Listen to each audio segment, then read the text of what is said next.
If Doctor Who wasn't axed in the year 1989, what would have happened? Well, a number of things would have happened which you can follow on my YouTube series, which I hardly advise you to do.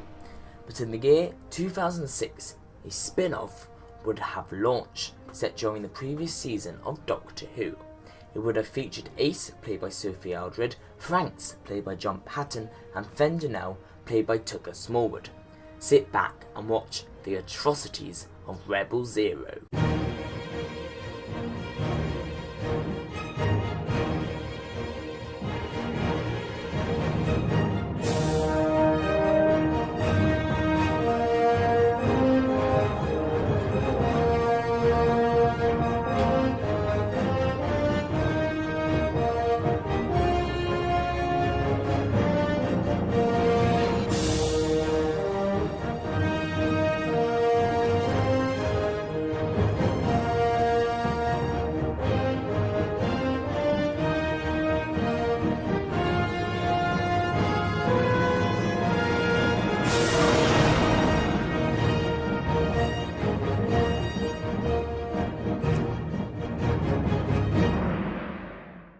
Rebel Zero would have aired in the January of 2006 and would have been set in the 2-year period between episodes 5 and 7 of season 42 of Doctor Who, while the Doctor was in the Matrix. It would have focused on the Resistance, the main antagonists of season 42, and we would have seen it from their point of view. Our main characters would have been Ace, played by Sophie Aldred, Franks, played by John Patton, and Fentonell, played by Tucker Smallwood. This series would have been a mini-series consisting of just 4 45-minute episodes. It would have been produced by Doctor Who newcomer Phil Collinson and would have been script edited by Paul Cornell.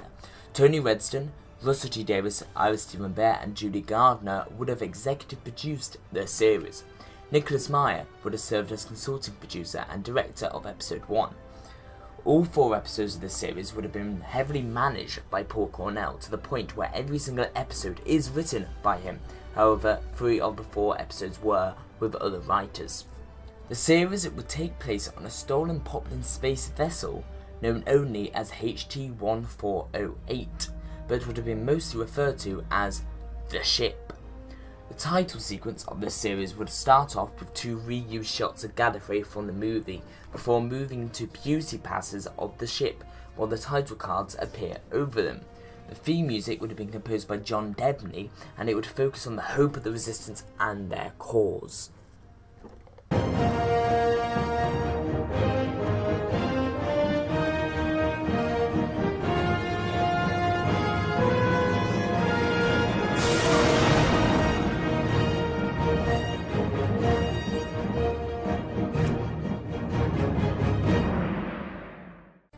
The Medusa Cascade, the final battle, that is between the infamous Resistance and the Gallifreyan Union.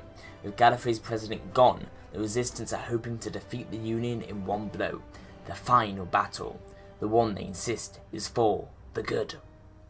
This episode would have been our introduction to the series and would have therefore begun with a previously segment to get any casual viewers up to speed in what's already happened during season 42. The main bulk of this episode would be this so-called final battle, which we would have seen in real time from the Resistance's point of view. It would have taken place in the Medusa Cascade and would have been against the Gallifreyan Union's flagship Starship, commanded by Doctor Who regular Leela, played by Louise Jameson. In the end, both ships are badly damaged and they both make a run for it. No one wins this battle, but they both have heavy casualties.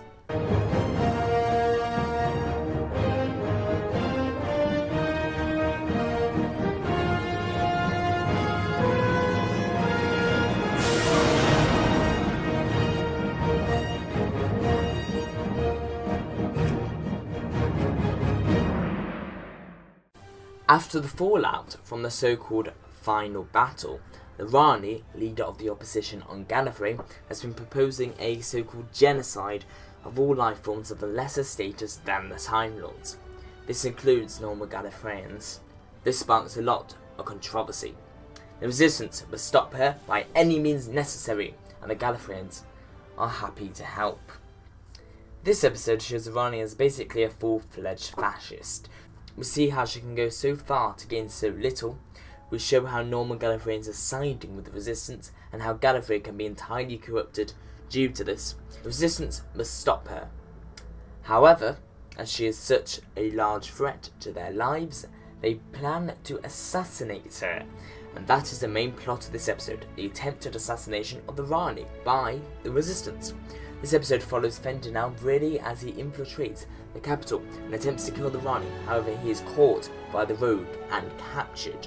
The Rogue declares that Gallifrey shall be run by himself and the Rani in the Doctor's absence, so the threat of the Resistance can be conquered once and for all. The Resistance respond to this by saying the Gallifreyan unit is hurting the planets involved, and especially citizens. And this is just proving what they say. They tell them that they can't stand by and do nothing when they see the Gallifreyan Union as a totalitarian fascist regime. At the end of this episode, Fendenal manages to take hold of the Gallifreyan comm system and broadcasts a speech saying all of this, and the episode ends with him saying, "The darkest places in hell are reserved for those who maintain their neutrality in times of a moral crisis." And this is a moral crisis, and we cannot stand by and do nothing. We have to fight. So join us in our cause, bring an end to this Gallifreyan Union.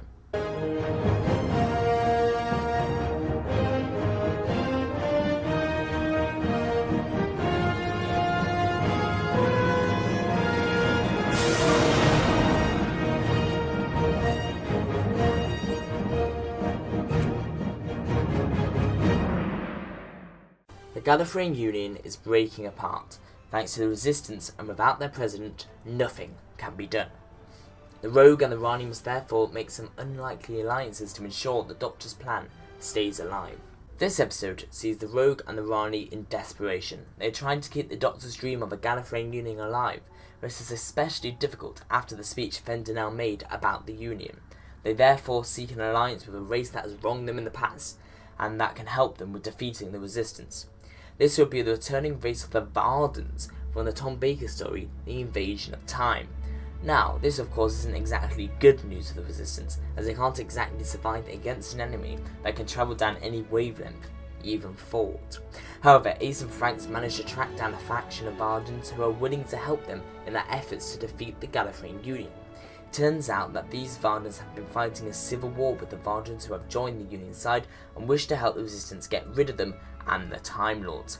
However, the Vardans on the Resistance's side are not able to affect the Union Vardans due to the force field around Gallifrey, so a small task force of Vardans along with Ace infiltrate Gallifrey in an attempt to defeat the Union from within, and to rescue Fendenal, who is currently being held by the Time Lords.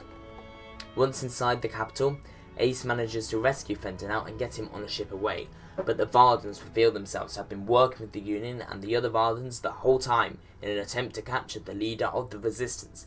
Then all of a sudden, the Vardans fall down, and from behind them, Leela is revealed, throwing knives aptly into their backs. She rescues Ace, unknowing of the fact that she is a member of the Resistance, let alone one of their leaders. She tells Ace that she distrusts the Vardans and they are polluting Gallifrey and corrupting some of the top individuals. She takes Ace to a place of safety on Gallifrey and tells her to hide here until the Vardans are dealt with. Leela goes to the Rogue to ask permission to take a Gallifreyan ship out to the Poplin homeworld to seek help in their time of need. Leela goes there and speaks to one of the Poplin leaders asking for help in ridding Gallifreyans of the Vardans. They tell her that the only way is to close off Gallifrey and quarantine it from the rest of the universe. Leela does just that, and the Vardans start to fade away.